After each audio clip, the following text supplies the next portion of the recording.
And then what did you make of Sophie Cunningham's flagrant foul on JC towards the end? It was a flagrant foul. Do you think it's like defending Caitlin or defending the team, or how do you view just how it all? I view it as a flagrant foul. That's about the game too. Yeah, well, I mean, you guys came for basketball. Yeah, Let's talk about basketball. Yeah. Come on now. What do you think of just how you all were able to pull away in the second half, Caitlin, in particular? We're going to the Commissioner Cup Championship. Let's That's go! pretty exciting. Y'all want to talk about that? Let's talk about that.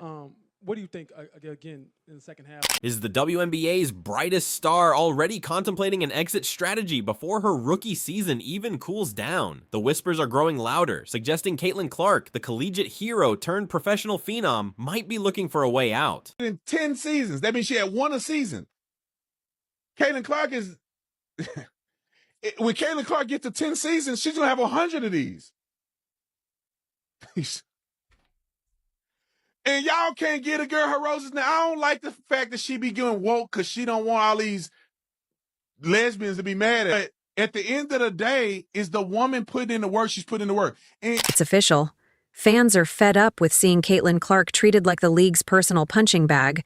Frankly, who could blame her? It's a scenario almost too wild to believe. The very player single-handedly rewriting viewership records and selling out arenas could be forced to choose between her career longevity and a league that seems, at best, indifferent to her on-court battery. This is all going according to plan.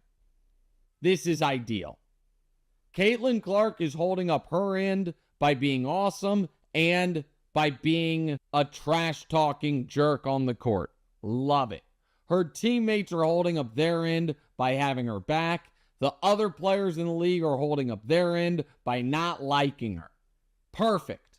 Couldn't have written a better script. Caitlin is talking trash to this girl. This girl's hard fouling her. Her teammate Sophie Cunningham, who got a black belt in Taekwondo at the age of 6, she's like, I will F you guys up. All of it's great.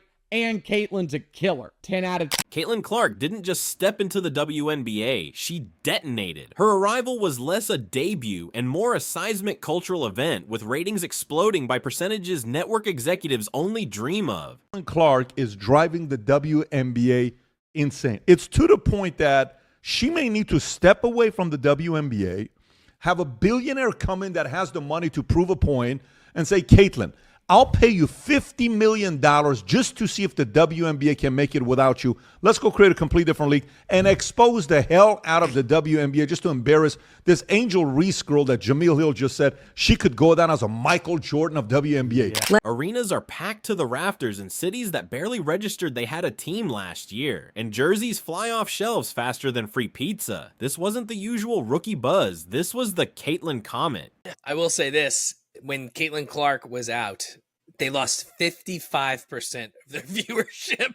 So, like, basically, Caitlin Clark is paying all their salaries. Pretty much. I mean, at the end of the day, you can hate her as much as you want, but she's brought in millions of fucking dollars. So you should be kissing her ass. And that kind of defeated the purpose of Angel Reese's argument of she's like, hey, it's not just Caitlin Clark that is bringing all the viewership to the WNBA. It's like, well, it definitely is. It's like it kind of proved that with the viewership rating being down that she significantly increases viewership with They tried so hard to compare her to Caitlin Clark. A force of nature dragging mainstream attention to a league that desperately needed it. Her skills, the logo threes, the court vision, the sheer competitive fire are undeniable. She was and is a ready-made superstar. But what happens when that golden goose is seemingly being plucked alive? Fever and sun hold a brawl and a basketball game breaks out. This was something. Caitlin Clark, without question, gets raked across the face. I think she gets poked in the eye, but it's difficult to tell. If you're the Indiana Fever, you cannot stand by and let that happen. They need to make it clear to the officials.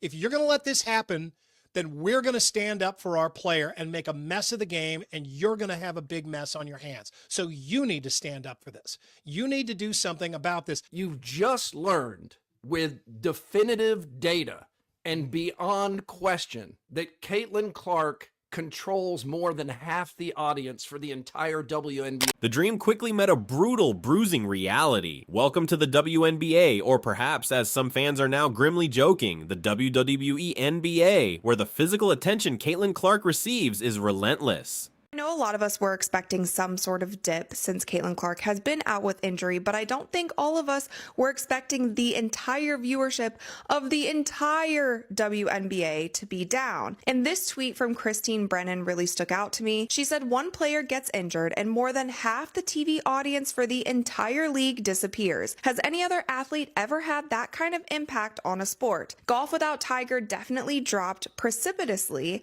on occasion, but not like this. This news is alarming for the league, and it's alarming for the league because this is such a crucial year for the WNBA. It's a barrage of hip checks, shoulder rams, and off-ball shoves, often uncalled or bewilderingly downplayed. We've all seen the clips. Kennedy Carter's blindside hit, Marina Mabry's aggressive shove. These aren't isolated incidents.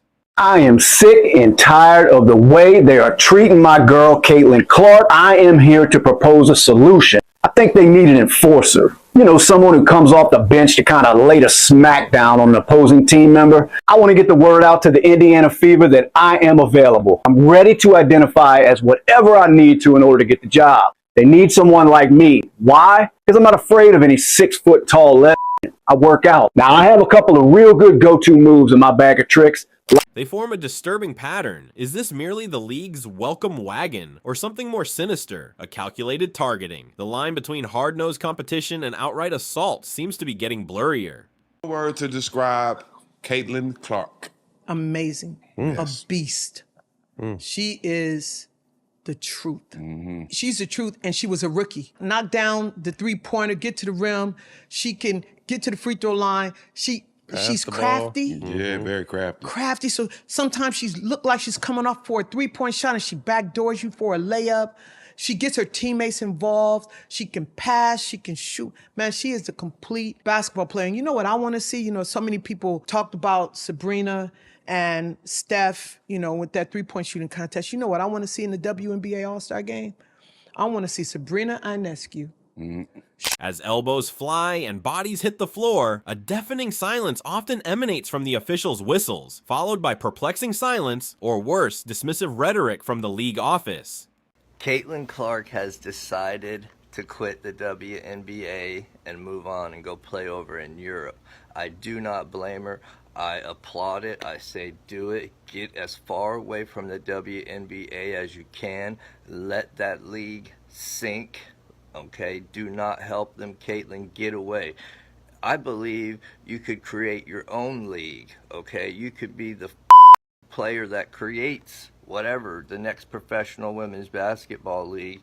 Let this one just go and let Caitlin try to build the next The perceived lack of protection for Clark has become a glaring issue. Calls obvious to millions are missed, while Clark herself can draw a technical for a frustrated glance. It's about consistency and credibility. Get your opinion, because it's been a minute, on this Angel Reese, Caitlin Clark stuff that's been going on. Brittany Griner a couple of weeks ago in a video says trash effing white girl when she was playing Caitlin Clark. What's your just kind of 30,000-foot view of this? There is not an organization more dedicated and committed to self-imploding than the WNBA. God, that's the WNBA was like handed the golden egg that is Caitlin Clark. Yeah.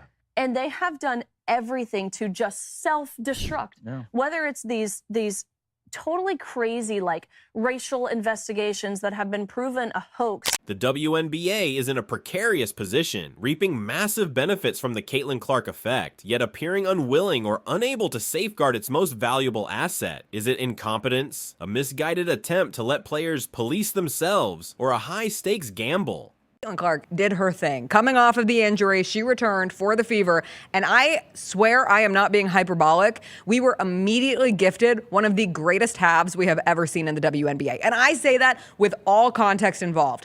This series from Caitlin Clark, the pull-up three here, and you are about to see back-to-back-to-back triples for Caitlin Clark in this game. I am not trying to erase the things we have seen from Maya Moore, from Diana Taurasi, Asia Wilson's 53-point game, Stewie, Cynthia Cooper. Like, we have seen incredible halves of basketball, but you see Caitlin Clark coming off of that made three from the Liberty.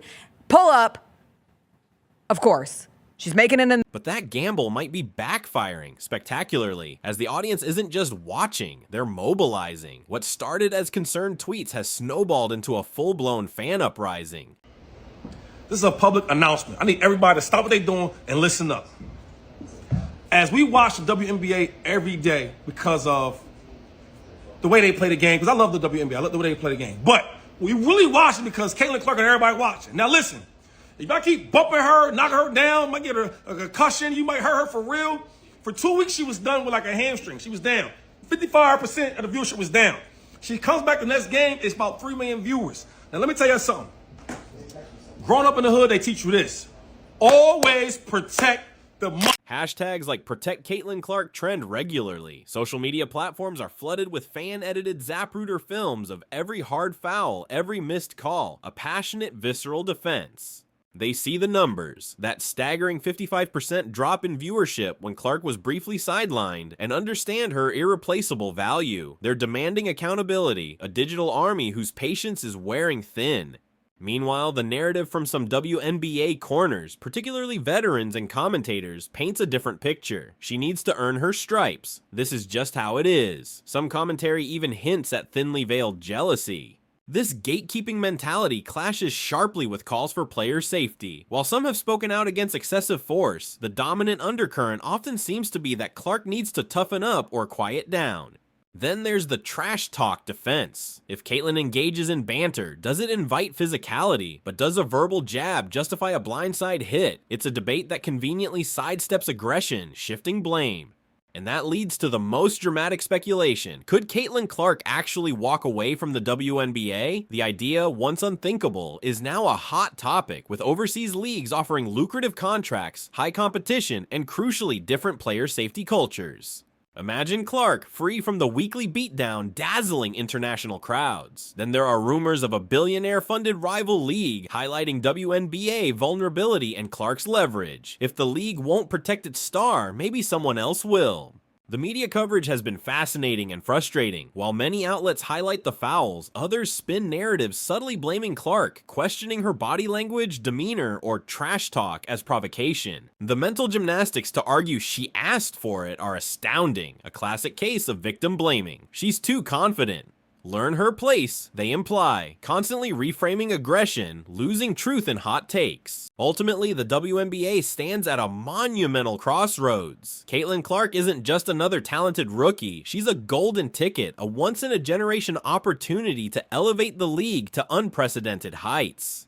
Her presence guarantees eyeballs and sponsorships, but this golden opportunity comes with a profound responsibility to protect its players, especially stars, and foster an environment where talent can flourish, not just survive. Failure could be catastrophic. So the million-dollar question mark hangs heavy. Will Caitlin Clark tough it out, hoping for change, or make the unthinkable decision to take her talent elsewhere, to a place where she feels valued, respected, and safe? Her choice will define her legacy and serve as a stark referendum on the WNBA itself. Will the league rise to this challenge or become a cautionary tale of misjudgment? The world is watching and the clock is ticking.